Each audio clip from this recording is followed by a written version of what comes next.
de la iniquidad. Hay 12 misterios así con nombre. Hay 12 misterios en la Escritura. Pero el misterio de la iniquidad, que aparece en segunda de Tesalonicenses, es un misterio profundo y es un misterio que está contra Dios. La palabra iniquidad quiere decir sin ley, sin límites. Hago lo que quiero, solo que a nivel espiritual, a ese nivel. Entonces nosotros vemos cómo hay un plan, hay un desarrollo, el desarrollo de un plan a partir que comenzó, ya estaba en la mente de los malos esto, pero no hablo de personas malas, de hijitos, sino hablo de los espirituales del mal, que están fraguando desde hace milenios la destrucción del hombre. Son nuestros enemigos. ¿Qué les hemos hecho? Pues a causa de la elección que Dios hizo en nosotros, a causa de que Dios nos creó a su imagen y semejanza. Ya solo eso da celos. Ya solo eso se nota en personas que cuando decimos que Dios nos hizo a su imagen y semejanza y que nosotros somos de Cristo y hablamos de Cristo, les da un celo de que porque ellos no y nosotros sí. Pero eso es producto de la elección de Dios. Este misterio, solo que voy a ver la hora, hermanos, porque si no me mando,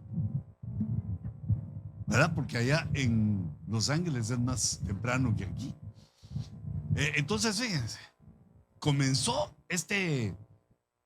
digamos, este misterio maligno cuando vio el adversario, cuando vieron los malos, que Dios reveló el misterio.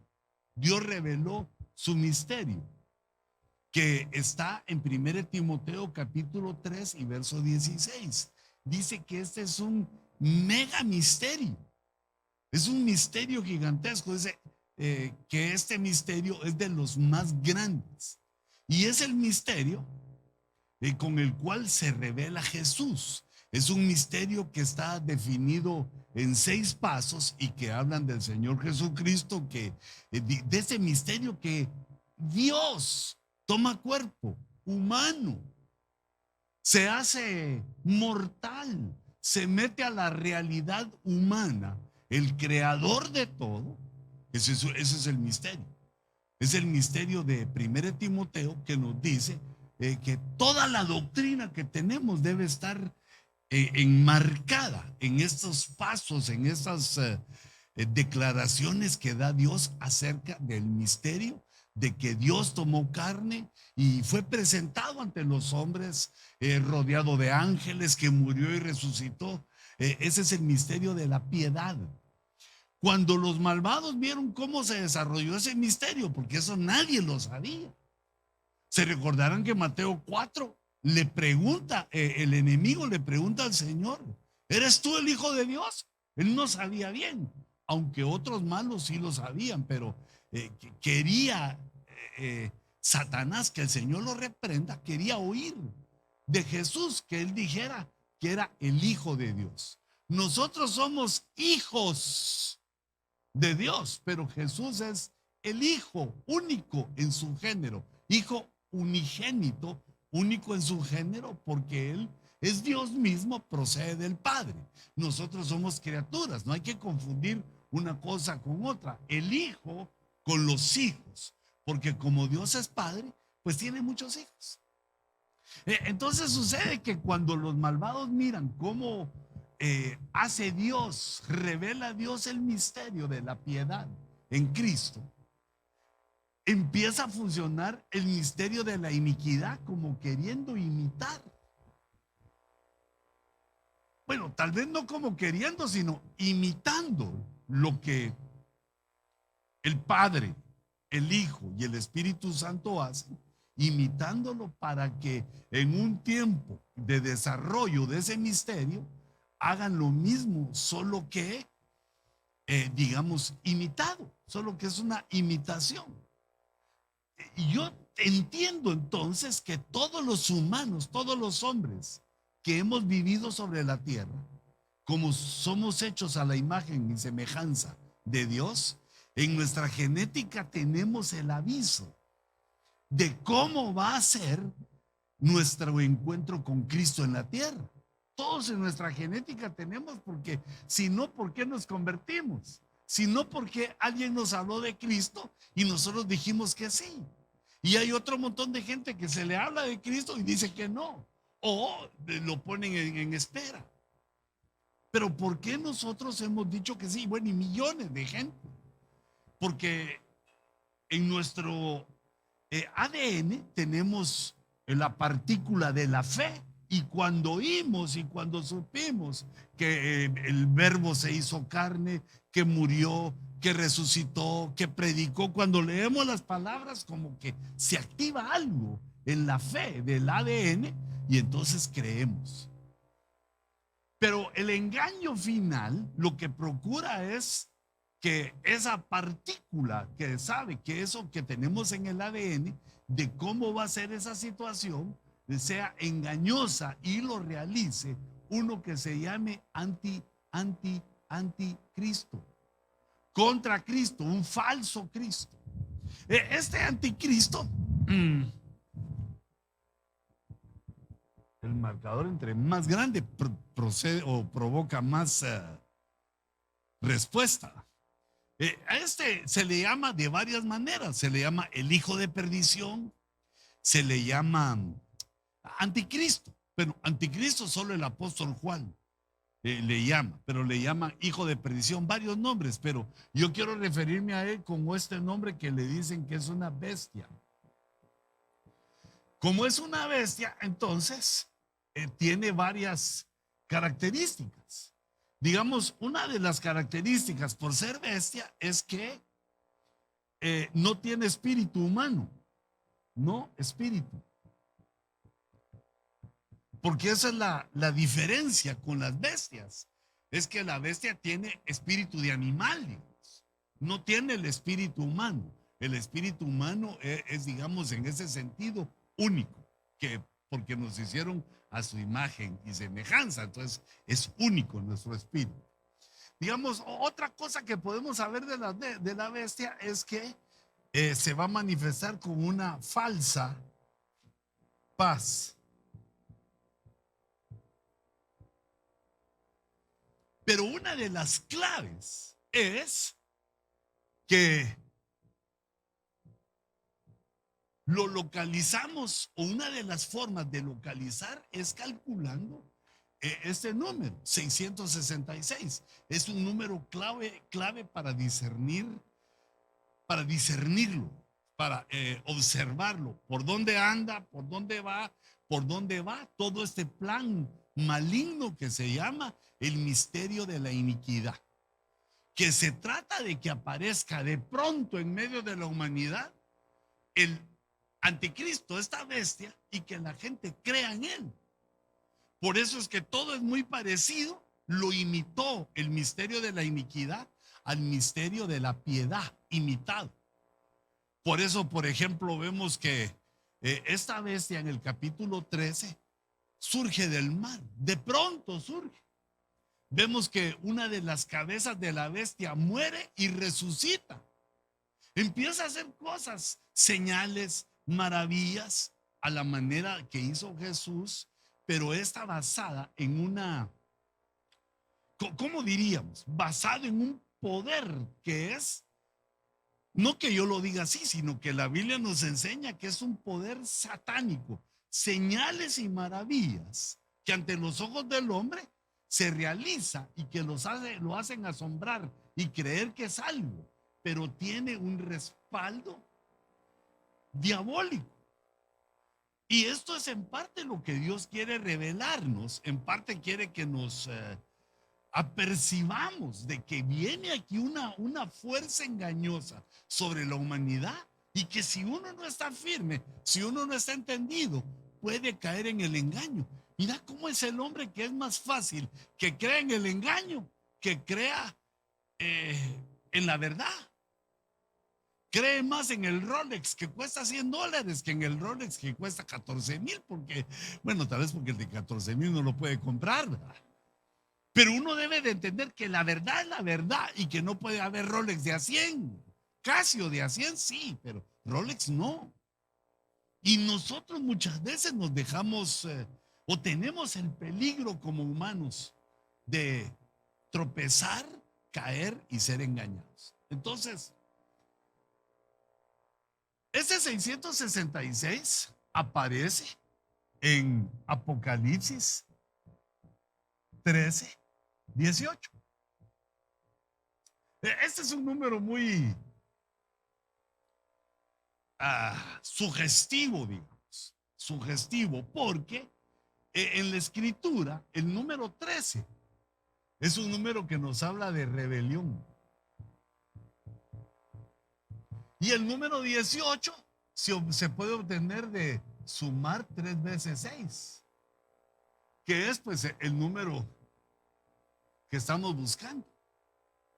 Es un número muy sugestivo, es un número que atrae nuestra atención y con el cual se puede jugar, y Dios nos enseña a calcular, a estar metidos en esta situación para ir viendo, digamos, de lo que estamos hablando, de qué estamos calculando, de qué estamos haciendo y cómo Dios dejó encerrado en ese número una revelación acerca de lo diabólico, de lo anticristiano. No se va a presentar el diablo a engañar a la humanidad, que el Señor lo reprenda otra vez, sino que va a enviar a su hijo, a un anticristo. Así como el Padre envía a su hijo, ahora el diablo, como padre de mentira, como el padre de los homicidas, envía también a su hijo a engañar a la humanidad.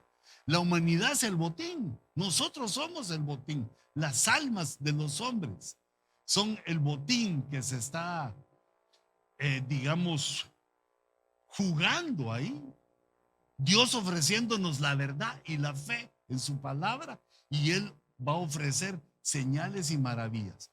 Por eso no todas las señales, no todas las señales son de Dios, no todos los milagros son de Dios. También el diablo tiene cierto poder. Por eso la escritura nos dice que el cristiano debe ir en pos de la palabra, que de la palabra surgen las señales, no ir en pos de las señales porque esas nos puede causar un engaño. Entonces, hermanos, si uno multiplica, yo les quería hacer esta, pero ¿cómo hago para que no miren ustedes mis secretos? ¿Verdad? No, no puedo, ¿verdad? Pero solo quiero ver una cosa aquí. Es que yo, 430, no, 234. Es que yo multipliqué 13 por 18. Al multiplicar 13 por 18 me dio 234. Lo voy a poner aquí, ¿eh? 13, hasta con paréntesis, que sí enseñaba álgebra yo antes. 13 por 18 me da 234. Aquí empieza a surgir algo tremendo con los números. Y es que al aplicar una operación que aquí mismo nos le enseñan en Apocalipsis 13:18, una operación que se llama gematría. Esa operación de gematría que es matemática, pero no la matemática que nos enseña la exactitud de las cosas, sino que es una matemática hebrea, es una matemática espiritual que toma un tiempo que uno le entre a la línea de esa matemática para no empezar a hacer tonterías, para no empezar a hacer cosas inventadas. La gematría se basa en que cada letra del idioma hebreo tiene un valor numérico. Y entonces cada palabra puede, al sumarse el valor de cada letra, nos puede dar una cantidad.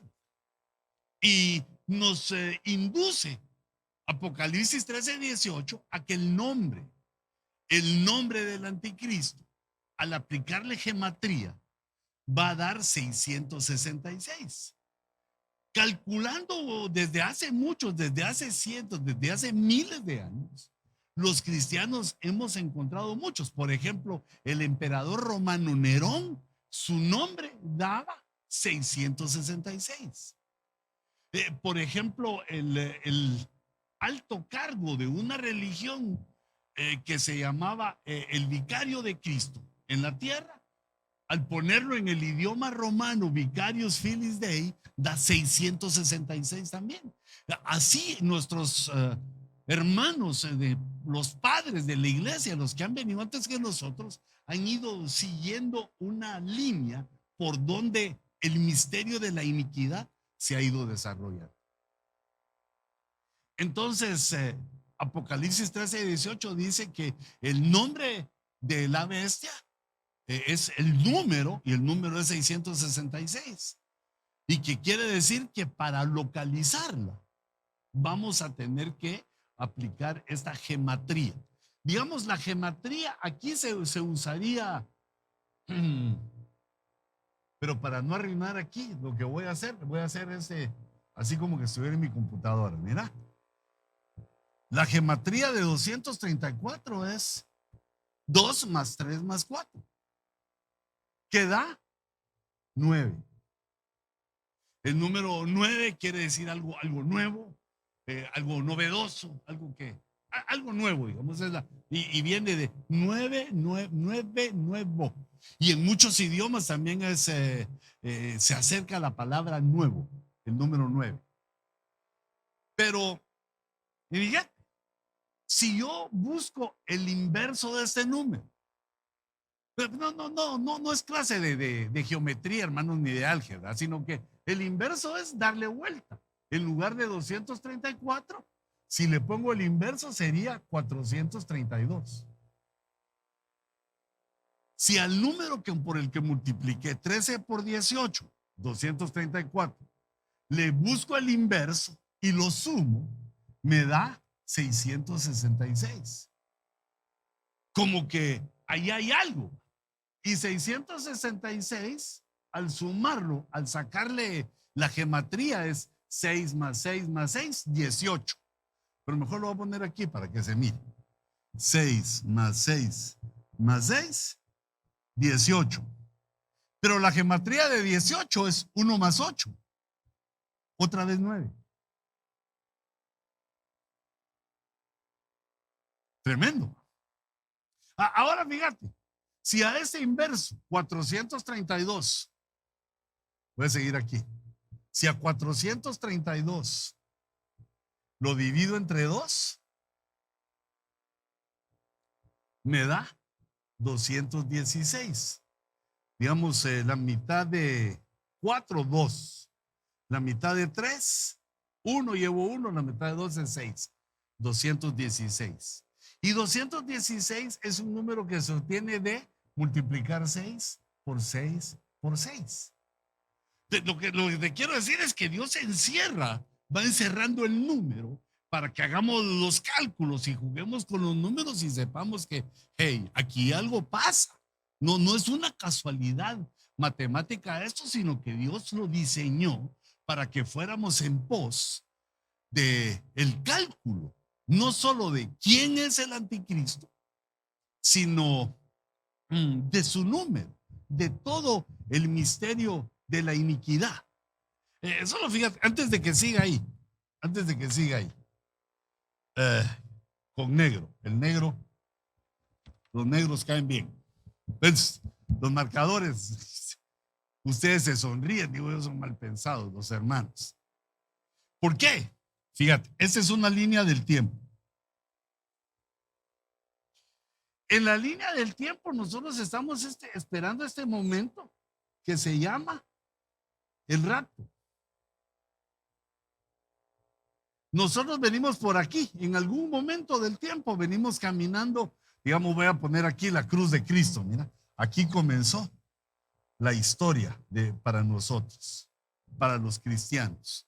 Venimos caminando todos los cristianos y durante 2000 años, digamos, y estamos esperando el rapto. Esa es nuestra esperanza, por eso vivimos soñando, pensando, viendo cuándo va a ser, y el rapto no quedó señalado con fechas, como lo hizo Dios con Israel, que a Israel Dios le reveló la fecha exacta en el cual el Mesías iba a aparecer en Jerusalén. Se lo reveló en el capítulo 9 de Daniel, en una hermosa profecía tan matemática exacta que se llama las 70 semanas, le llaman las 70 semanas de Daniel. En esa profundidad y en ese misterio que Dios les dio, los antiguos sacerdotes debieron, y yo digo que sí lo supieron muchos, debieron saber cuándo iba a aparecer el Mesías, porque si lo podemos hacer nosotros ahora, ¿por qué ellos no? Pero para nosotros la segunda venida o el regreso del Señor Jesucristo no nos lo dejó en fecha, sino que nos lo dejó con señales. Nos dijo qué señales iban a haber.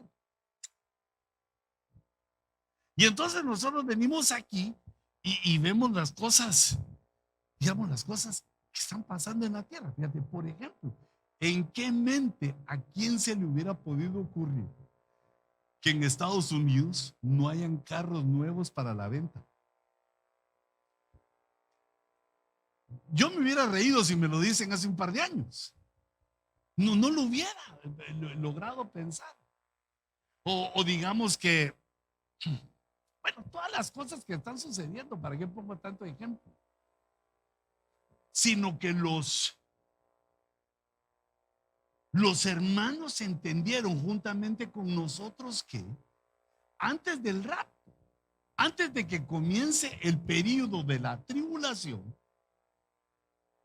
según de Tesalonicenses, íbamos a saber quién es el anticristo.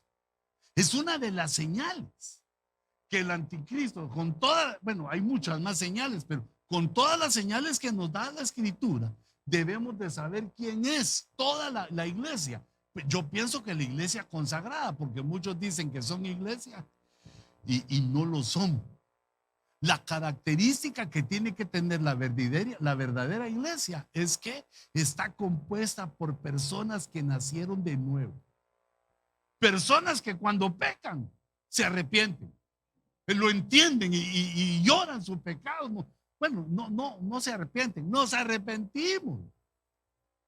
Por ejemplo, sentí en mi corazón que lo que nos dijo el Señor hoy con los dones proféticos a todos nos caló. O sea, ¿qué vengo yo? Vengo, Señor, vengo a adorarte. Sí quiero aprender, pero principalmente adorarte porque tú eres mi Dios. Porque Él dijo, al que no era mi pueblo, yo le voy a decir pueblo mío. A la que no era mi amada, le voy a decir amada mía. Y nosotros sabemos que el Señor nos corrige cuando nos empezamos a apartar. Y por eso yo insistía en que somos adoradores. Los adoradores no se cansan. Los adoradores sienten deleite. Y entonces esas son las señales que nos va dando el Señor, como diciendo, ¿qué me pasó si antes a mí lo que me gustaba era el highball o el fútbol? Y ahora me gusta cantarle al Señor, adorar. Me siento compungido al pecar. Si no hay nacidos de nuevo en una congregación, no es iglesia. Puede ser lo que querrán. Le pueden poner el nombre que quieran. Dios lo permite, pero la iglesia verdadera es de creyentes en Cristo que han nacido de nuevo. Entonces, a nosotros, a este tipo de congregaciones que cumplen con esas dos características, se nos va a revelar antes del rapto. Según dice, según Tesalonicenses, que antes de que empiece este periodo de la tribulación, vamos a saber quién es el anticristo. Y entonces, como venimos aquí, como venimos acercándonos al momento del rapto, hay que darle varias revisadas a esto para entender qué es lo que Dios quiere con nosotros. Fíjate, también el número 432, que es el inverso, también da 9. El 9 es un número que nos está señalando que algo nuevo va a suceder o que algo nuevo está por suceder, algo va a suceder. ¿Qué es esto? Estamos cerca. Según mi entendimiento, como decía al principio, según como lo vea, estamos bien cerca de la promesa que que el Señor nos hizo. Pero ¿dónde dejé yo mis cosas? No, aquí ya vi que no. Solo que otra operación hice yo. La del 216, cuando saqué aquí mitad. Si te das cuenta, 216 también en la gematría es 2 más 1 más 6. 9. Entonces, el número 9 en la escritura, más bien diríamos, nos referimos a la gematría. El número 9 es en el lenguaje hebreo la letra Tet. Es una forma de T, pero no es la T de X, de cruz, sino que es una letra que tiene un significado tremendo. Las letras hebreas, digamos la letra Tet y todas las letras hebreas, tienen 3 características. Una característica es, ya lo perdí, aquí está.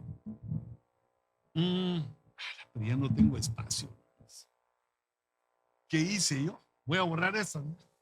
Ay, Dios. Perdón. Entonces aquí chiquito, la letra Tet, ya sé cómo se va a ver, hijitos, con rojo. Como todas las letras hebreas, tienen 3 características.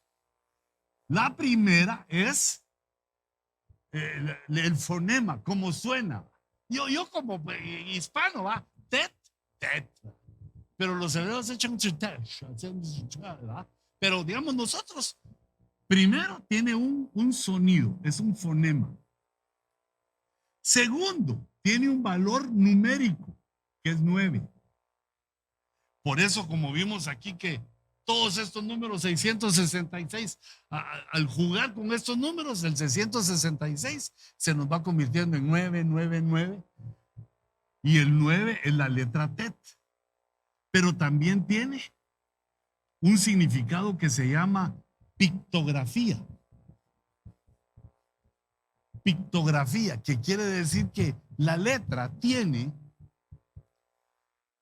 un dibujo, que significa algo. ¿Qué ibas a hacer, hermano? Ibas a borrar. ¿Sabes qué? Esto, mira, ese azul borrar. Fíjate que así me pasa a mí también, que para borrar eso hay que darle duro. Pero eso creo que lo hicieron pensando en que salieron unos pizarroncitos bien bonitos de que son como electrónicos. Ahí uno escribe y solo pasa así, se borra.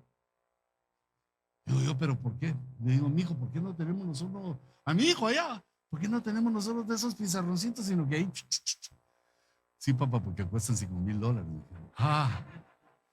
Ok, sigamos con les digo yo, ¿verdad? Por la buena razón. Gracias, hermano Roque. Entonces, hermanos, aquí les voy a enseñar la letra. Esa es la letra Tet.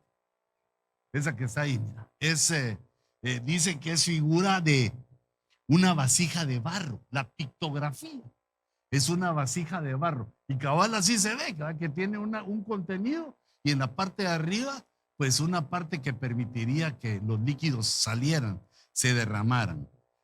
Pero dicen los hebreos, es una vasija de barro y el barro seco se cae.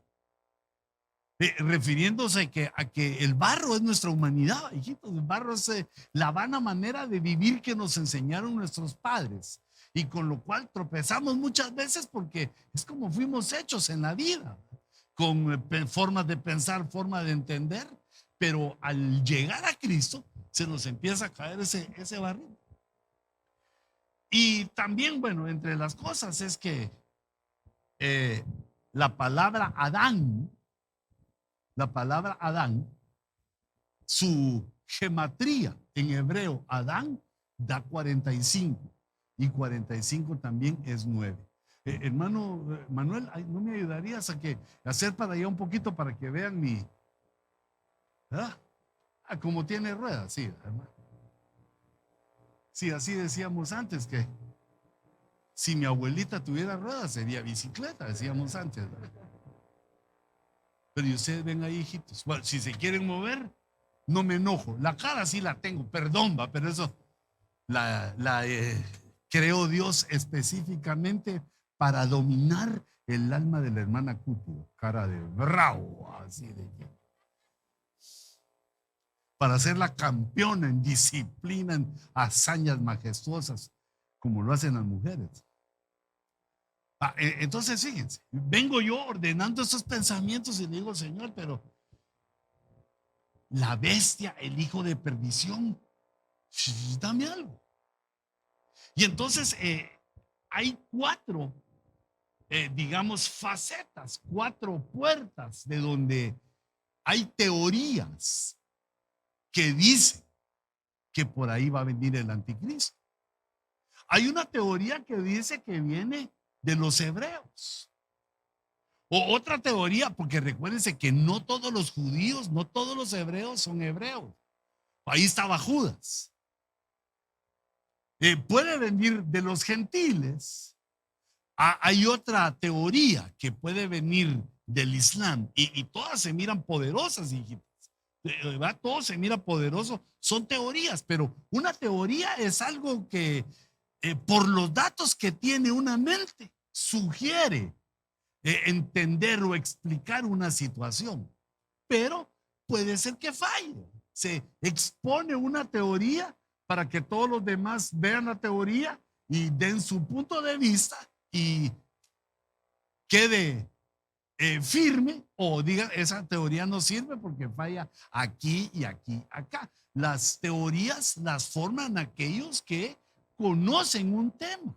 Van tomando los datos de los temas, lo organizan, porque esa es una función del intelecto, le van organizando, van viendo la relación de los elementos y entonces surge una, digamos así, una explicación de un fenómeno. Entonces, la explicación de este fenómeno llamado la aparición del anticristo, pero dice, según de Tesalonicenses, que es la parucía del anticristo, la parucía de la bestia, como imitando a la parucía de Jesús. La parucía de Jesús se realiza en el rapto. Ese rapto es la parucía de Jesús, el arpazo o arrebatamiento o rapto. De esas maneras se puede ver y entender el momento espiritual que esperamos. Y entonces el misterio de la iniquidad imita esa parucía. Ahora, ¿de dónde va a venir este condenado? Ese sí es condenado porque la Biblia dice que va a la perdición. Están de esos tres con los que he estado viendo y luego el Señor también me mostraba que hay otro, que hay personajes bíblicos que pueden ser el anticristo. Entonces, digamos, desde la puerta de los hebreos, la mayoría de personas que dicen que de Israel va a salir el anticristo, hablan de la tribu de Dan. De los gentiles, de los reyes de Inglaterra, no, perdón, de Europa, los reyes de Europa, y de los cuales, pues, he investigado algunas cosas de Felipe VI, del príncipe Carlos, de la Unión del Reino Unido, de Bill Gates, de que tienen señales con el 666 de que sea el anticristo. Pero hay que recordar que hay anticristo y anticristos. Y ambos están relacionados con el 666. Pero nosotros estamos buscando al anticristo. Los anticristos son fáciles de visualizar, que son pues los que no creen en Jesús, los que se oponen a Jesús, los que dicen o los que piensan que no es cierto que Dios vino en carne a la tierra. Todos esos son anticristos porque ese es el principio fundamental de la salvación. Entonces, en el Islam tienen a un ser misterioso que le llaman el 12º o el 12º imán, que es el Al-Mahdi, que es lo que ellos piensan que es el Mesías. El Mesías no es Jesús, sino que ellos piensan que es el Almadi y que Jesús viene a ayudar como profeta al Almadi. O sea, que el Señor reprenda al diablo y les eche rayos de fuego. No, no, eso sí, ya me pasé ahí, sí, ya estoy peleando, hijito. Solo que lo reprenda.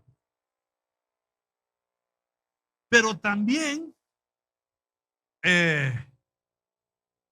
como personajes bíblicos posibles, está Caín y Judas. Porque sucede, hermanos, que una de las características aquí de esta bestia, que no tiene ni la tribu de, que no tiene nadie más, ni Bill Gates, ni Felipe VI, ni ninguno de esos, es que dice la escritura. Espérate, pero ¿dónde lo pusiera yo para ponerlo bonito? En verde lo voy a poner. Ah, la bocina aquí. Bueno, pero solo voy a escribir eso, solo. Después lo regresas, venite pues. Oh, sos tan amable. Empujátelo, ahí está. Es que fíjate que si me acerco hace. Mira. Como cuando mi papá me regañaba. Ahí tienen su tele. Ah, yo no la había visto, fíjate. Fíjate, entonces hay una característica que en verde no sirvió. En rojo. Hay una característica, hijitos, que hace pedazos a todos los demás, que es que esta bestia sube del abismo, sube del abismo. Pero ¿cómo es eso? Porque ¿cómo venimos todos los humanos a la tierra? Por el vientre de nuestra mamá. Dice Eclesiastés 11:5 que en el vientre de la madre, cuando se están formando los huesos del embrión, el espíritu humano entra. Quiere decir que nosotros, como almas y como espíritus que venimos de algún lugar del celestial, venimos del Padre, entramos a la tierra por el vientre de nuestra mamá. Pero esta bestia dice que sube del abismo.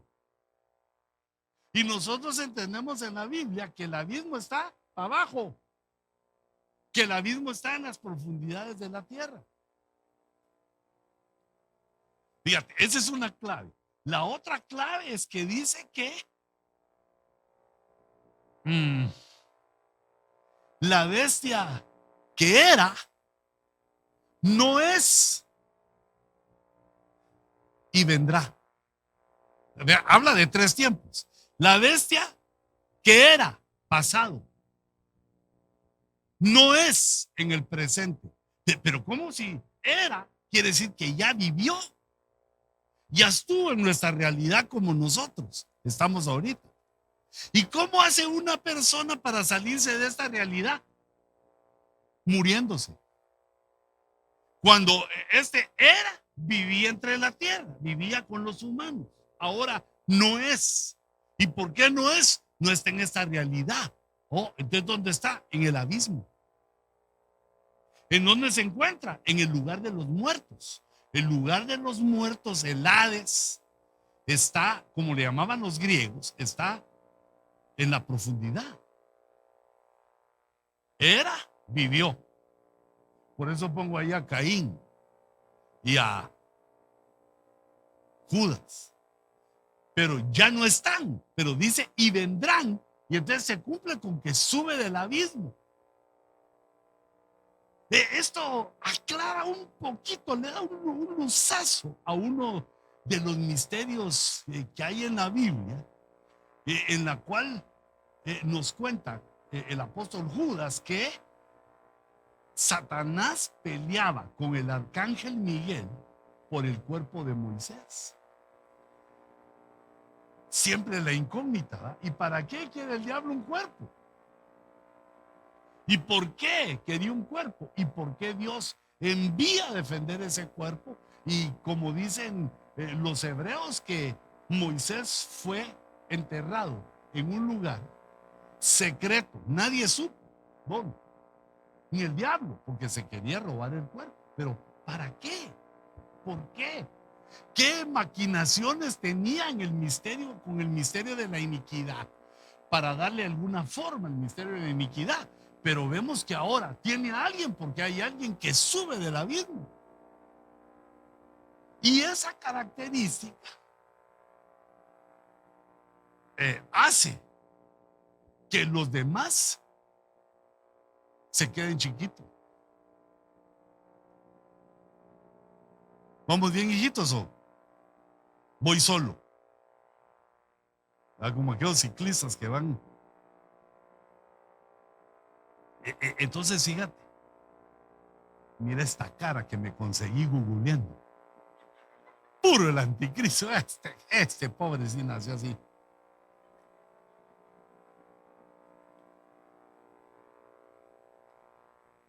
Toda la ficha del anticristo. Entonces, fíjate, la acusación que se hace contra la tribu de Dan, que no es una persona.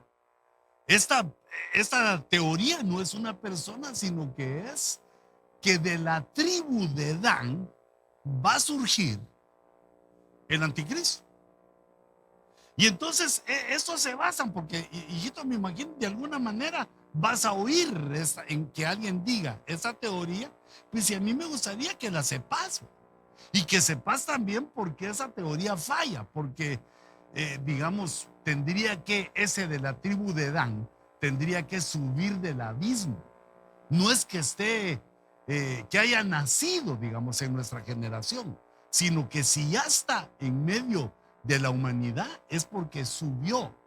Estaba en el abismo, ahí de alguna manera le repararon el cuerpo, como pretendía hacer con el cuerpo de Moisés, pero no pudo el diablo, y entonces algún cuerpo que lo hacen subir del abismo, de alguna manera, pues Dios lo permite, porque eso es imposible, no se puede salir de ahí, porque recordate que los cuerpos están enterrados.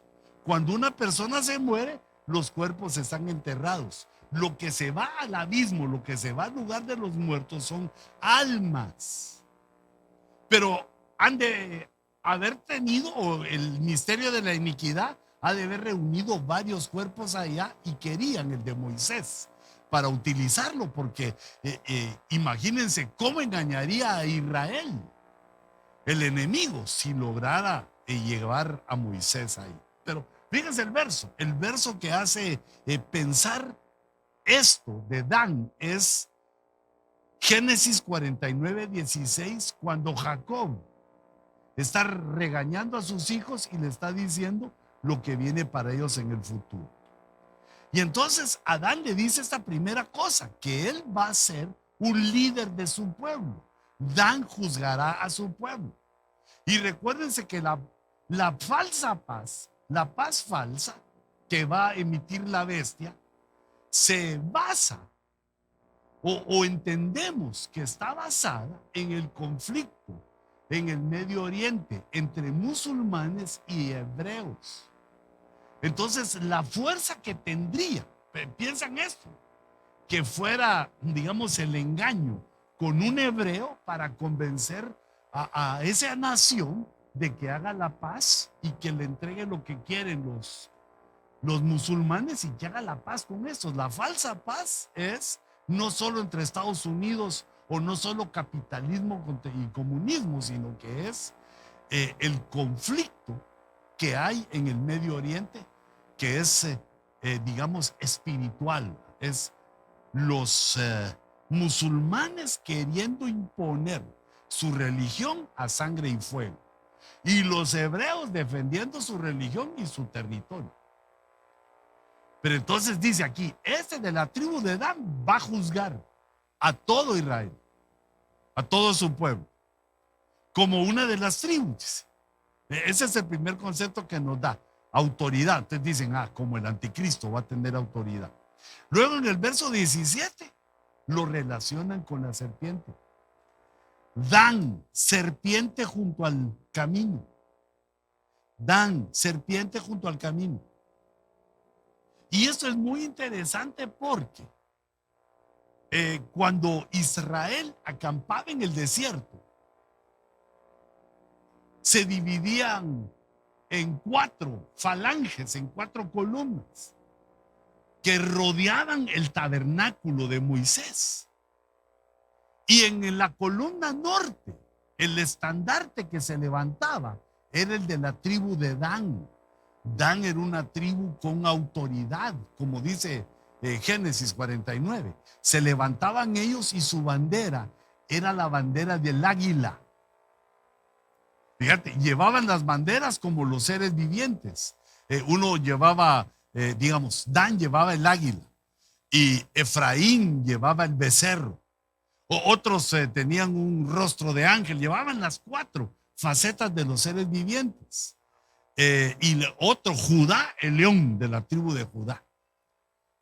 Pero en el transcurso del tiempo en el desierto y en la entrada a Canaán, algo le pasó a la tribu de Dan, que cambiaron su bandera de águila por una serpiente. Y entonces, fíjate, sea Dan serpiente junto al camino, víbora junto al sendero. Y si nosotros lo interpretamos es serpiente junto al camino. ¿Y quién es el camino? Cristo. No está en el camino, está junto al camino. Esa es la primera, observación que hacemos. Está ahí atento a los que van en el camino, a quien le muerde. Dice que muerde los jarretes del caballo, que le muerde las patas al caballo y su jinete cae hacia atrás. Este es el verso.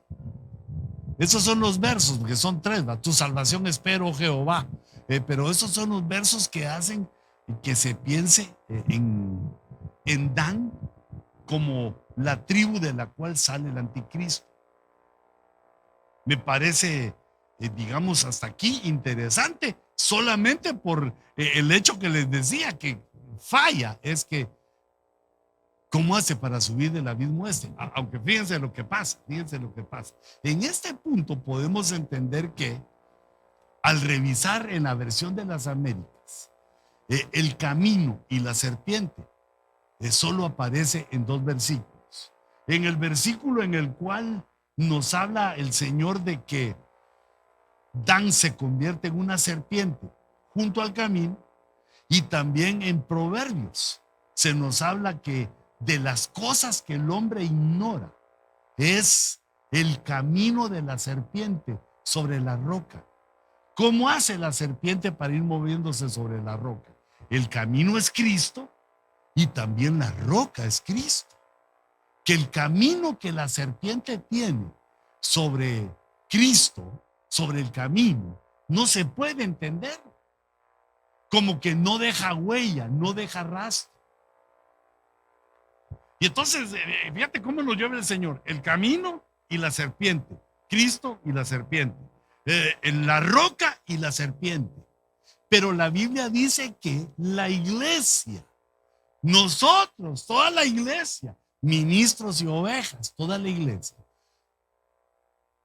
somos el cuerpo de Cristo, aquí en la tierra, el cuerpo de Cristo. Entonces nosotros también somos el camino.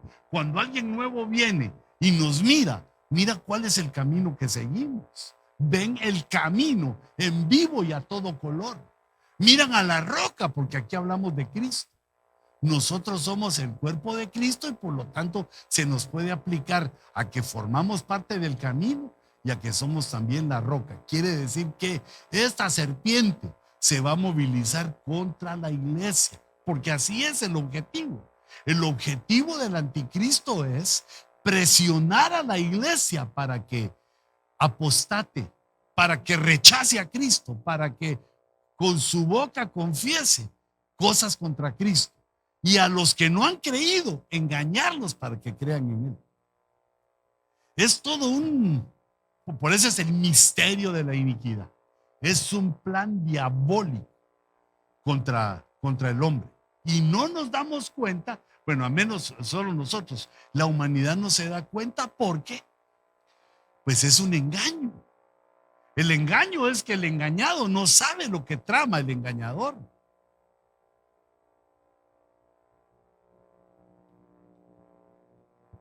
Le dice una cosa y hace otra. Lo engaña, le promete, no le cumple. Hace cosas para que el otro piense cosas, que es contrario a lo que hace Jesús con nosotros, porque Jesús nos dice: aquí está mi verdad, aquí están los 66 libros de mi palabra, aquí tenés la verdad. En la ley encontrás la expresión misma de la verdad y de la realidad. O sea, nos habla claro, así es. ¿Crees o no crees? ¿Te consagrás o no te consagrás? Lo que tú querrás hacer. Porque fíjate que esto lo confunden la gente que piensa demasiado, se pasa. Porque no les entra en la cabeza cómo es que Dios nos ofrece una salvación si Él ya sabe quiénes se van a perder. Porque no le dan la grandeza, la majestuosidad a Dios. Dios ya sabe quiénes nos salvamos. ¿Quiénes nos salvamos, hermanos? Nosotros, ¿verdad? Un amencito ahí, ¿verdad? Porque no me asustes, ¿verdad? Fíjate, nosotros nos salvamos y Dios sabe que eso va a pasar. Pero en este momento nosotros lo decidimos por nuestra propia voluntad. El que quiere obedecer a Dios lo decide. El que quiere entender cuál es la doctrina de Dios, le entiende. Y el que se quiere oponer, se opone. La consecuencia, lo que va a suceder, Dios ya la sabe, pero nosotros somos los que tomamos la decisión. Entonces, fíjate, otras cositas. Otras cositas. Este es el verso clave, pero fíjate lo que le empezó a pasar a Adán, a la tribu. En Levítico 24:11 se reporta que un muchacho blasfemó. Aquí dice. Y el hijo de la israelita blasfemó el nombre y maldijo. Es decir, que hubo un pleito. Y este muchacho blasfemó el nombre de Jehová. El nombre de su madre era Selomit, hija de Dibri, de la tribu de Dan. Fíjate, aquí ya se mira una cosa. Cómo las madres crían a sus hijos. Porque la siguiente generación, los hijos que ahorita, que son chiquitos ahorita, van a llegar a ser de acuerdo a lo que les enseñemos los que dirijan la iglesia de mañana. Claro, van a venir otros que encontraron a Cristo en la necedad de sus padres, en la falta de enseñanza, tal vez como nos tocó a nosotros, pero van a haber otros que están hechos con nosotros desde chiquitos. Esos son los que van a saber cómo adorar, cómo es la profecía, los que van a tener ya el modelo que nos fue enseñado que durante décadas o siglos. Y entonces vemos aquí cómo empieza a fallar ese otro ojo. Sí, vi que era puro anticristo también. Entonces vemos cómo empieza la tribu de Dan, de sus hijos. Aunque siempre hay hijos pródigos, hermano, no. Tampoco le eché la culpa a tu esposa si tenés un hijo pródigo, porque que a veces cuando uno es joven tiene la cabeza bien dura. Pero ya después uno va entendiendo, porque el que no se deja enseñar por su mamá, la vida lo ataranta. Ahí lo agarra el Señor. Pero yo empiezo a ver cuando se menciona la tribu de Dan, cómo estaba, cómo empezó su apostasía, con los hijos que maldecían. En lugar de bendecir, maldecían. En Deuteronomio 27:13 se eligen 6 tribus que de un lado estén para la bendición y 6 tribus que de otro lado estén para la maldición, y en la maldición cae Dan. Es como dice aquel verso en el Salmo que dice: amaste la maldición y te vino, rechazaste la bendición y se fue, y vino la maldición y entró por tus poros como agua, como aceite, se infiltró en tu cuerpo. Así es la maldición, el que la pide le cae. Y aquí vemos otra vez a Adán, de las pocas veces que sale la tribu de Dan. Fíjate de Jueces 18:30. Y los hijos de Dan levantaron para sí la imagen tallada. Empezaron a levantar ídolos. Y además de eso, se inventaron un sacerdocio. Y dice, y Jonatán, hijo de Gerson, hijo de Manasés, y sus hijos fueron sacerdotes para la tribu de los danitas hasta el día del cautiverio. Hasta el día del cautiverio. Hasta que se los llevaron cautivos los asirios. Que eso sucedió más o menos en 700 años antes de que Cristo viniera, o 600 por ahí, unos 5 siglos antes de que Jesús naciera, fueron tomados los de la tribu de Dan y llevados a Asiria como esclavos. Pero mira ya cómo era. Perdieron la adoración a Dios. Perdieron el sacerdocio.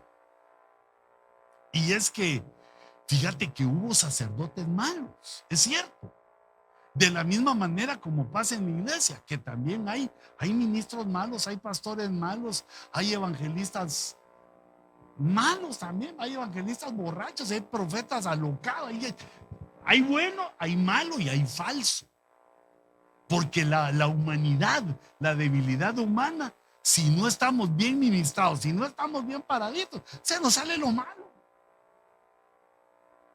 Aquel que fue convertido y lo sacaron de la borrachera, le ponen ahí su frasco y volvió a tomar. No, pero eso vos y yo no lo hagamos. Fíjate, el adúltero, Dios lo sacó de ahí, de repente una morenaza le hace ojos y dice, no, ¿qué puedo hacer, Señor? Que ante tal belleza caiga todo el sexo femenino a mis pies. Señor, yo creo que es culpa tuya de que yo peque porque me hiciste tan guapo, tan varonil, tan machito que soy. No, es vos querés. La debilidad humana nos hace entender como que otras fuerzas nos llevan, pero para eso Dios nos dio un timón que se llama voluntad. Aquel hombre que dice, no, esta chata, yo la escogí para que viviera conmigo. Esta es mi mujer, mi vida. La que me hace los frijolitos. Yo decido que a esta que me cose los calcetines. La abuelita decía, me surce los calcetines. Pero ahora en el siglo XXI sería, esta linda chica que me compra en Walmart mis calcetines. Ahora ya no surcen. Yo decido con mi voluntad, yo como hombre decido amar a esta criatura. Aunque a veces saco el colmillo. Porque a veces son bravitas. Pero ¿para qué Dios nos hizo a nosotros machitos, hermano? ¿Para qué Dios nos dio los pantalones, como dicen allá el mariachi? No para aguantar, no, para amansar a esa criatura. Para con nuestros halagos, nuestras caricias, nuestras palabras queden sujetadas, estatizadas.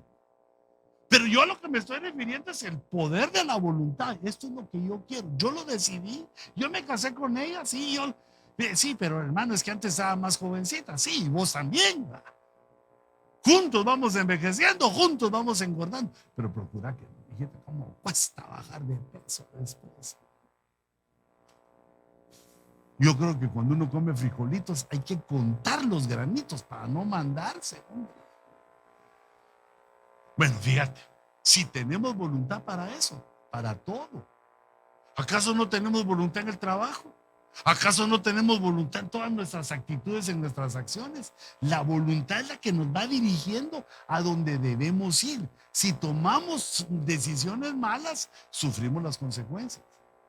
Y si las tomamos buenas, las disfrutamos. Estos decidieron, ellos solitos decidieron hacer ídolos y formar una nueva casta sacerdotal que eliminaba a los levitas. Y luego en Amós dice que ya no solo era la imagen tallada, sino que dice, los que juran por el pecado de Samaria y dicen, viva tu Dios, oh Dan. Fíjate, ya no era Jehová. Y viva el camino de Berseba, caerán y nunca nunca más se levantaron. O sea que fueron desarrollando. Fíjate que me he dado cuenta que el error es como una semilla, como una mala hierba. Si no la quitamos, va desarrollando y va tomando formas que nosotros no habíamos considerado. Va tomando un tamaño gigantesco y va arruinando nuestra tierra. Los errores, hijitos, para quitarlos, hay que aprender a reconocerlos. Reconocer un error no nos hace menos, nos hace más. Porque de lo que se trata es de que mejoremos. ¿Y cómo uno mejora? Visualizando sus errores, entendiendo que fue, pero tampoco te eché los errores que no son tuyos. Entendiendo uno sus errores, sacándolos, diciendo, eso no lo debo de hacer, está mal, es erróneo. Porque si uno deja los errores, se van convirtiendo en plagas, en monstruos, con los cuales después tenemos que luchar y haciendo gigantescos. Como estos, ya no pudieron dejar nunca la idolatría. Ya no surgió ningún campeón. Y los campeones que surgieron de Dan, como Sansón, ay, todo debilucho. Todo debilucho el Sansón. La primera filistea que mira, se enamora. Digo yo, pero ¿quién? Y su mamá le dijo, mi hijo, mira las vírgenes en Israel, todas están colgadas de vos. Sos el peludo más guapo. Sí, mamá, pero vi una filistea en minifalda y esa fue la que me gustó. Le empezó a ir mal. Él tomó sus decisiones. La debilidad. Sansón de la tribu de Dan. Juzgó a su pueblo, pero con una fuerza y una unción, pero con la debilidad de su alma. No saca los errores. Hasta terminó, después de la filistea, una ramera. Y después de la ramera, una bruja, la Dalila. Porque a veces las brujas son bonitas o se toman un filtro para volverse bonitas. Pero hijito, nadie como tu chata, hijito. La que conoces hace años. La que te patea en la cama, hijito. La que te regaña.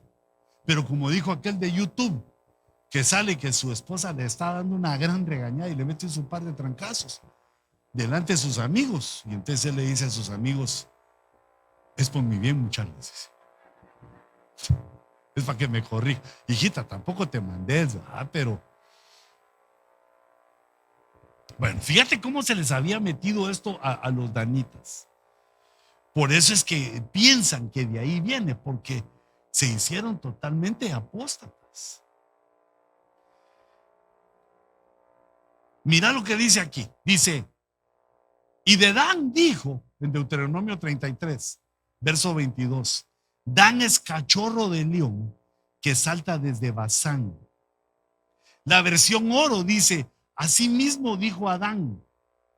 No Adán, sino Adán. Dan, como un joven león, correrá en busca de presa desde Basán y se extenderá mucho. La versión SM dice, para Dan, cachorro de león que salta ante la serpiente. Se me hace que ahí pusieron mal la coma. Es para Dan, coma. Dan, cachorro de león que salta ante la serpiente. Fíjate, esta versión otra vez le recuerda a uno que Dan siempre anda con la serpiente. La serpiente, la idolatría, la blasfemia, la maldición. Digamos, si uno fuera, fíjate en este mapa, Dan está, ay Dios mío, ¿cómo lo marcara yo? Pero creo que tenés mucho mejor vista que yo. Dan está en el lado izquierdo, es el verdecito que da al mar Mediterráneo. Oh, hombre, si para eso inventó Dios las gradas. Mira, aquí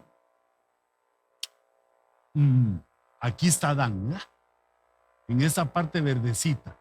Está encima del territorio que le quedó a los filisteos, que todavía lo tienen. Es donde está Palestina.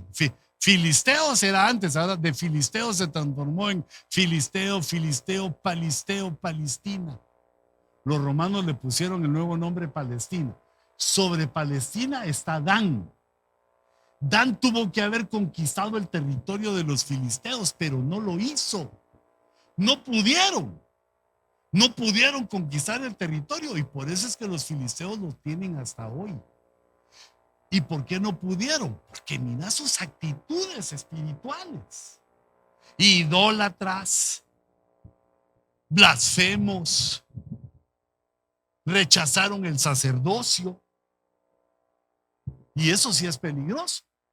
Mira, hijitos, aquí, ese verdecito que está de este lado, mira. Ahí está, gris los filisteos, hasta pegando con el Mediterráneo. Arriba está, ese fue el territorio de Dan. Pero ellos se quejaron con las tribus y les dijeron, no es suficiente este territorio que tenemos. Y ellos le dijeron, conquistar los filisteos, pues. Porque eran guerreros fieros, pero no confiaron en el Señor. Lo quitaron de su conocimiento y por eso se quedaron con el territorio de los más pequeños. Pero no fue que Dios no les haya dado, sino que tenían un vasto territorio para conquistar y no lo hicieron. Es un león, cachorro de león que salta desde Basán. Pero ¿para dónde va a saltar? Dicen los que tienen esta teoría, que me parece buena hasta donde vamos, que el salto de Dan fue al mar. Eso lo vemos cuando Débora canta en Jueces 5. No, pero no lo puse aquí. Quiero ver dónde está mi Deborita, porque mi Deborita ya me recuerda a la mía, la de mi casa, que es mi hijita. Vamos a ver. Aquí está, en Jueces 5:17. Débora hace un canto por aquella victoria tan tremenda que Dios les da. Y dice, Galaad se quedó al otro lado del Jordán. Fueron los que, parte de Israel, que no fueron a la batalla. Galaad. Pero Galaad no es una tribu. Dice, ¿y por qué se quedó Dan? Fíjate, ahí sí, específicamente la tribu. ¿Por qué te acobardaste, Dan? Y no fuiste a la batalla. Se quedaron en las naves. Fíjate, la palabra naves quiere decir que estos se hicieron marineros. Se hicieron poderosos en la marina. Como no les alcanzó el territorio, se fueron al mar, empezaron a comerciar, a conquistar. Y muchos dicen que se convirtieron en lo que después conocimos como los vikingos, que los vikingos surgieron de la tribu de Dan. Entonces ahí, digamos, fíjate este mapa. Este mapa es antiguo. Bueno, no es antiguo, sino que está en el programa de computadoras. Y ahí ubiqué en una estrellita, quiero ver si la puse, sí. Ahí ubiqué en una estrellita dónde está Jerusalén, dónde está Israel. No se ve, le hubiera puesto un color así más. Vamos a ver aquí en este mapa, aquí que para no subir gradas, porque le vamos a tener que pedir al pastor que las ponga electrónicas hasta esa. Aquí, mira, aquí puse la estrellita, mira. Ahí es donde está Israel, en esa. Ahora ustedes miren aquí el mapa.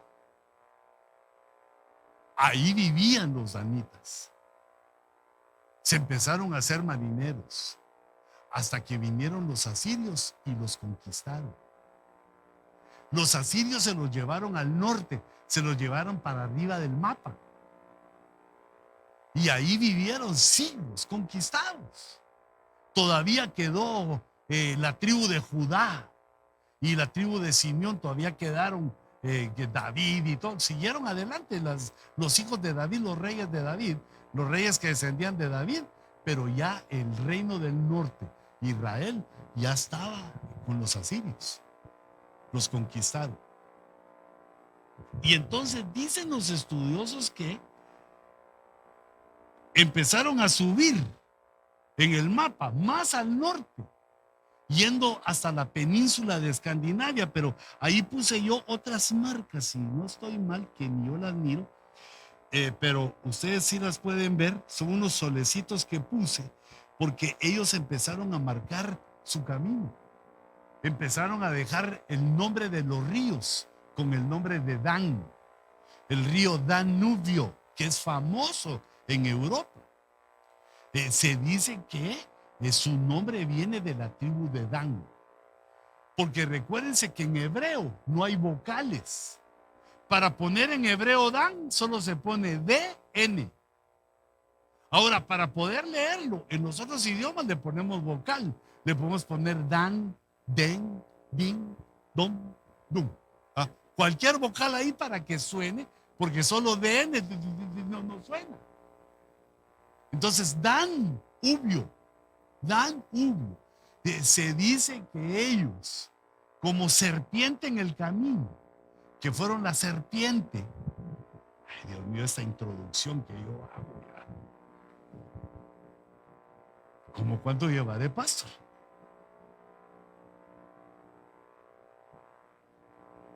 Que aquí ponen luz roja. Yo miro un rojo allá, pero se me hace que son numeritos, fíjate. ¿Cuánto llevaré, hijito?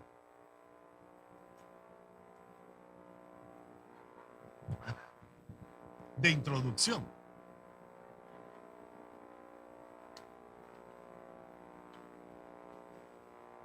Pero fíjate todos estos ríos, el río Don, son ríos que dicen estos estudiosos que fue el camino que llevaron los danitas, porque cuando se terminó la conquista de los asirios, ya no quisieron regresar a Israel.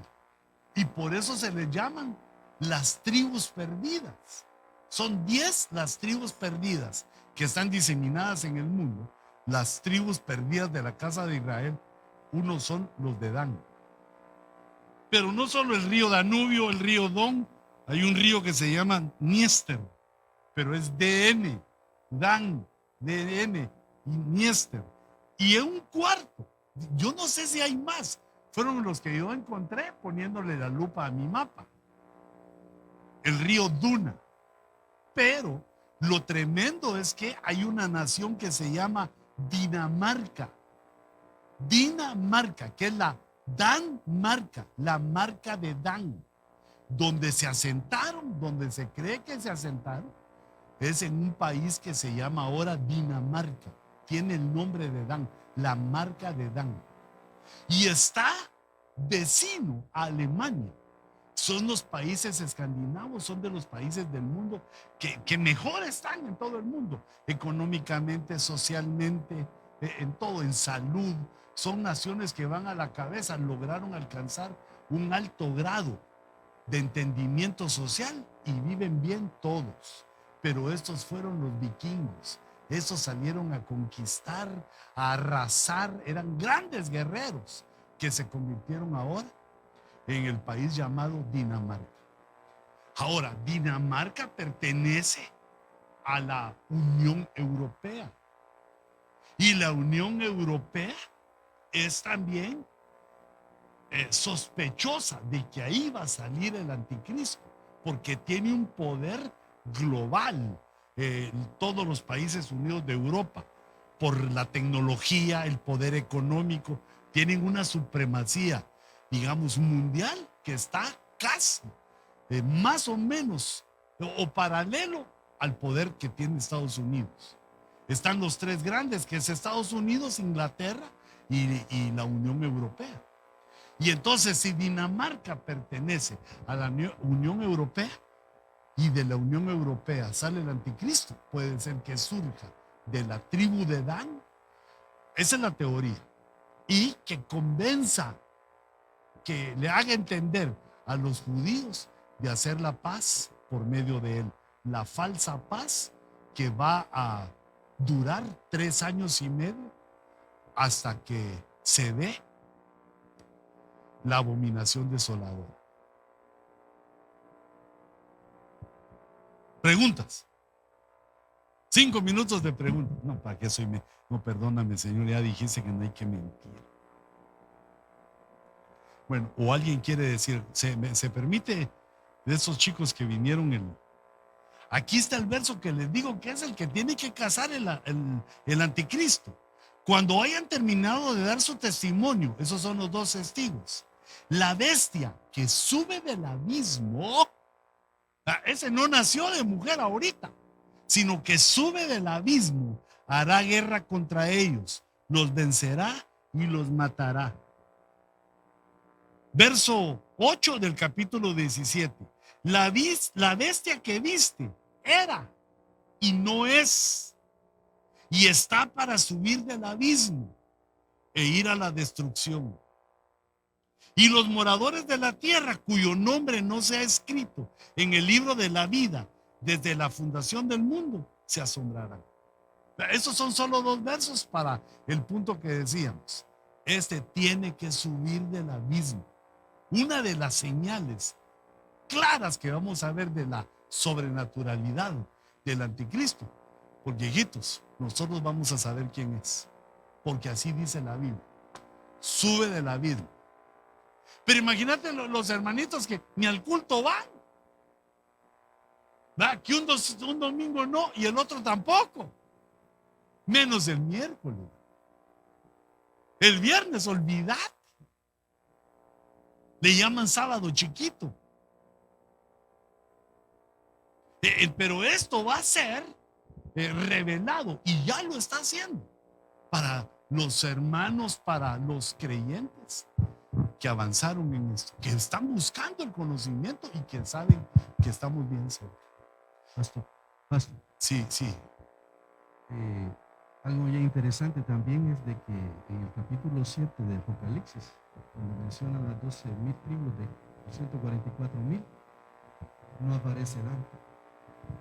En las 12, Lindo. En las 12 tribus. La última vez que se menciona las 12 tribus, Exacto. no aparece Dan. Y fíjate que en esa vez que aparecen esas 12 tribus, se escogen 12,000 de cada tribu para ir a predicar por todo Israel. Porque ya no se va a predicar la ley, porque eso ya lo conocen. No se va a predicar la Torá, porque eso es lo que ellos ya conocen. Se va a predicar el evangelio. 12,000 de cada tribu, pero Dan ya no está, fue eliminado Dan. La tribu de Dan es eliminada al final. Qué linda tu aportación, pastor, porque esa es una de las razones por las que dicen Dan ya no está ahí, porque es la tribu del anticristo. Ay, gracias, hijita. Yo pensé que ibas a sacarme, venías bien. Hermano, ya lleva 1:20, me ibas a decir. Gracias, hijita. Lindo, pastor. No sé si querrán decir algo más, porque pues son hermosas aportaciones, ¿va? Nos engrandece. Y queda pendiente Caín y Judas Iscariote. Sí, queda pendiente porque recuerda que el apóstol dio pues una enseñanza de Caín Tubal. El que va a regresar otra vez, que significa su nombre, el que va a regresar. De Caín, pero ahí hay tanto que hablar también. Sí, es otra hora más, son temas. ¿Sí? Pero yo miro bien dispuestos. No, es broma. Es broma. Fíjate que, digamos, esto yo lo empecé a estudiar con esa enseñanza del apóstol Sergio, porque la mayoría de diccionarios dicen que Tubal Caín significa otra cosa, porque el primer concepto de la palabra Caín es alabanza, porque fue el primogénito de Adán. ¿Y qué tenía Adán en su corazón? Alabar a Dios para regresar al paraíso de donde los habían sacado. Pero con sus actitudes. Esa es una enseñanza que leí en un diccionario. Por lo que Caín hizo, su nombre alabanza llegó a ser un lamento fúnebre. Porque no amó a su hermano, sino que lo mató. Llegó a ser, en lugar de alabanza, un lamento fúnebre. Y cuando se hablaba de Tubal Caín, pues más o menos tenía una relación con el lamento fúnebre. Pero cuando escuché ese diccionario que el apóstol Sergio nos enseñaba, nos mostraba, que traduce de acuerdo a las palabras antiguas del idioma hebreo, traduce que Tubal Caín, que es la séptima generación de Caín, significa Caín vendrá. Eso así es la palabra apostólica, me explotó en la cabezota, porque dije yo, si Caín vendrá, puede cumplir que sube del abismo, porque hacia el cielo no creo que fue. Porque cuando Caín se queja delante de Dios y le dice, Señor, es muy duro el castigo que me pusiste. Ey, mira, los homicidas son chillones, ¿verdad? Es muy duro ese castigo. Dice, me echaste de la faz de la tierra. ¿Y cuál es la faz de la tierra? La superficie, donde vivimos. Me echaste de la faz de la tierra. Me has hecho errante. Ya no puedo permanecer, porque errante es el que no puede permanecer en un lugar. Te digo yo, si lo echaron de la faz de la tierra, ¿a dónde lo enviaron? Y porque Dios había dicho de Caín, que es el primer marcado, le puso Dios una marca en la frente para que nadie lo matara, y dijo, el que mate a Caín 7 veces será vengado. Y entonces nadie quería matar a Caín. Y entonces es posible que no haya muerto, sino que vivo, antes del diluvio se lo hayan llevado. Y ahí esté a la espera de que le den el banderazo para subir del abismo. Porque dice el apóstol Juan que Caín se hizo hijo del diablo. Porque el diablo es padre de los homicidas. Qué horrible eso. Que es padre de toda mentira. Nunca ha estado en la verdad. Desde el principio se desvió de la verdad. Y entonces vemos como Caín mentiroso. Caín, ¿dónde está tu hermano? ¿Acaso yo soy el guardián de mi hermano? Y el gran tetuntazo que le había dado con que lo mató, ¿qué? Como su padre. Ya no era Dios su padre, sino que padre de mentira. Y él era un mentiroso. Padre de los homicidas y era un homicida. Y por eso ahora Dios, para lavar esa desgracia que pasó al principio de los tiempos cuando la humanidad salió, ahora nos dice que el que aborrece a su hermano es un homicida. Que te empiecen a caer bien los hermanos, aunque algunos son pesaditos, hermano. Algunos pesan más de 250 libras de peso corporal, pero se echan otras 80 con el carácter, hermano. Se hacen obesos por el carácter. Pero ¿sabes qué? Mira lo que dice la Biblia. El que no ama a su hermano es un homicida. ¿Y qué será el que no ama a su esposa? O mejor te la pongo de otra manera. ¿Qué será de la esposa que no ama a su marido? Porque yo soy de ustedes, hermano. Yo soy del gremio masculino. No van a pensar que se me caiga la mano, negativo, cambio y fuera. Va. Entonces, en ese sentido, que hermanos, venimos a Cristo, pero tenemos una gran responsabilidad con nuestra gente, con los que conocemos. Unos caen bien, otros no tanto, y otros sí mal, pero el que no ama a su hermano es homicida. Así que si alguno te cae así, busca el momento para decirle perdón, hermano. ¿Ah? Y si te pide un favor, haz eso. Pastor, el 9 está llamando la atención de que la gematría, ¿no? Está relacionada también con el anticristo, ¿no? Pero, bueno, y si hacemos el inverso del 9, viene siendo también 6. Si uno está sacando 9, la gematría, volteando el 9, debería ser el 6. Fíjate, sí. Y muchos estudiosos aprovechan cuando miran el 999 y lo hacen eso, lo invierten así para que quede 666. Wow, tremendo. Tanto que hablar y tanto que decir, pero ya medio les dije de Caín, solo les debo a Judas Iscariot. Ese sí es grueso. Nos vemos la próxima. Como decía antes, lo que yo veía, decía en el mismo Vaticanal. a la misma batidora. Y ahora nadie quiere a Batman porque, como dicen algunos que no saben, que el COVID-19 viene de los vampiros, digo, ¿verdad? De los murciélagos. Ay, Dios mío, el tiempo del engaño, el tiempo de la mentira, el tiempo que nos quieren hacer tontos con el engaño. Pero Dios nos ha dado su verdad, la verdad en su palabra, y en pos de ella vamos. Démosle fuerte el aplauso al Señor. Padre, en el nombre de Jesús, te ruego, Señor, que traigas sobre nosotros una unción profética, escatológica. Por la autoridad que me has dado, Señor, desato sobre la congregación que has puesto en manos del pastor Daniel Sánchez.